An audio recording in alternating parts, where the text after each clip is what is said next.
Hello everyone and welcome back to the channel. आज मैं ज़्यादा खुश हूँ इसलिए क्योंकि जब भी मुझे कोई गाना ओरिजिनल कॉर्ड्स में मिलता है और वो भी ओपन कॉर्ड्स में, तो एक ऐसे सेटिस्फेक्शन सा हो जाता है कि चलो बिगिनर्स, मेरे प्यारे बिगिनर्स भाइयों के लिए जिन्होंने अभी अभी गिटार बजाना शुरू किया है, उनके लिए एक और अच्छा ऑप्शन अवेलेबल हो गया है। और आज का गाना इसी चीज़ के लिए हम लोग आपको सिखा रहे हैं।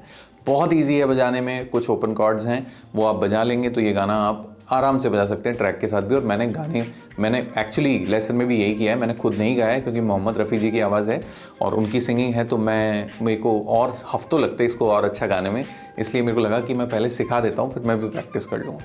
ठीक है, तो आप भी बजाने के हिसाब से आई एम श्योर आपके लिए काफ़ी ईजी रहेगा।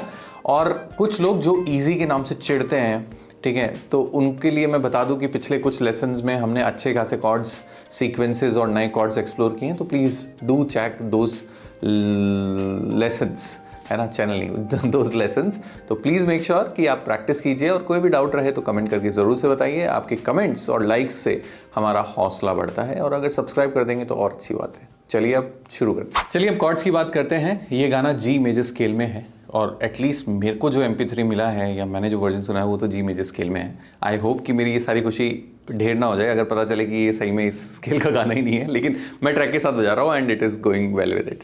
सो पहला कॉर्ड आपको आना चाहिए, that is G open chord. ये हमारा जी का शेप होता है। प्लीज़ मेक श्योर कि आप कंफ्यूज ना हो, ये नीचे 2 उंगली वाला जी भी आप यूज़ कर सकते हैं। ठीक है, it's a matter of tone only कि आपका प्रेफरेंस कौन सी टोन है, उसके हिसाब से you can do that.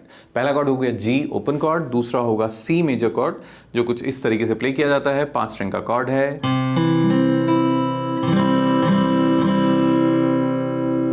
Next cord इसी से रिलेटेड कॉर्ड है ए माइनर कॉर्ड, जिसमें आपको अपनी सिर्फ रिंग फिंगर उठानी है, बाकी की 2 फिंगर वही हैं और रिंग फिंगर मिडिल फिंगर के नीचे 3rd स्ट्रिंग पे ऐड कर देनी है। Then it will become a minor cord.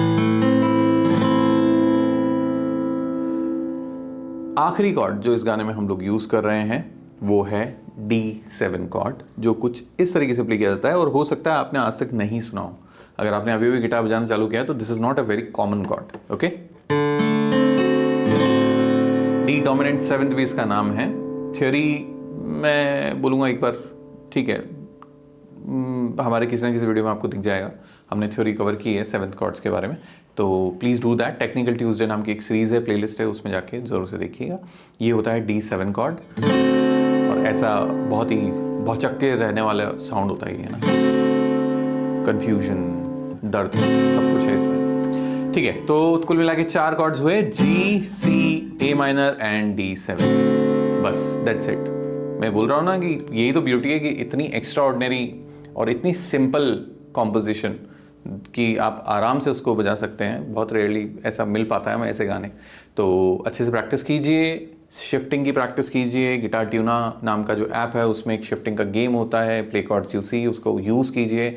I hope अगर आपने अभी अभी शुरू किया है थोड़े टाइम में आप करने लगेंगे, निराश नहीं होगी। आई होप आपको ये लेसन समझ में आ रहा होगा। अब एक ज़रूरी सूचना है आप लोगों के लिए, अगर आप में से कोई भी इंटरेस्टेड है मुझसे लाइव सीखने के लिए, तो हम अपना ग्रुप लाइव कोर्स चलाते हैं जिसमें सैटरडे और संडे को 3 अलग अलग टाइमिंग के बैचेस हैं। आप कोई भी एक टाइमिंग चूज़ कर सकते हैं अपने कंफर्ट के हिसाब से और ज्वाइन करके मुझसे लाइव कनेक्ट कर सकते हैं। It's a group of 5 to 10 people depending day to day. और इसमें मेरी कोशिश ये होती है कि हर पर्सन को इंडिविजुअली मैं गाइड कर सकूं कि आपको क्या लेसन करना है, इस वीक में आपका टास्क क्या होने वाला है।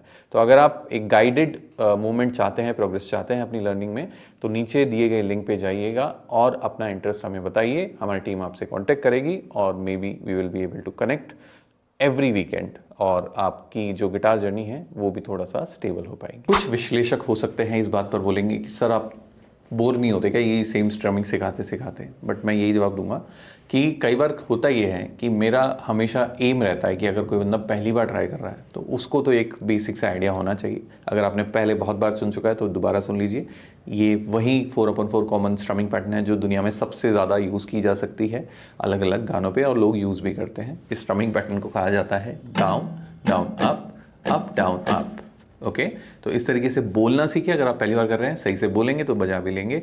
Listen to me again and try to repeat with me. Down down up down up down down up down up down down up down up down down up down up. Okay, बीच बीच में मैंने 1-2 बार चक का use भी किया है।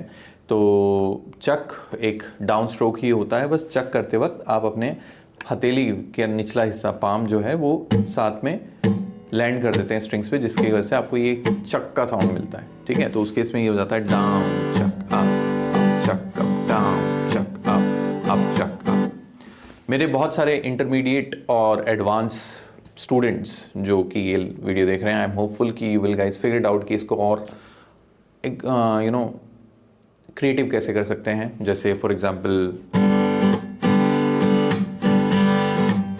ये strumming pattern भी इसमें जा सकता है। ठीक है, बाकी अगर आप लोग अभी शुरू कर रहे हैं तो don't pressurise yourself. Chord clarity, chord shifting और स्ट्रमिंग पैटर्न पे ध्यान दीजिए, and I am hopeful you will be able to play this.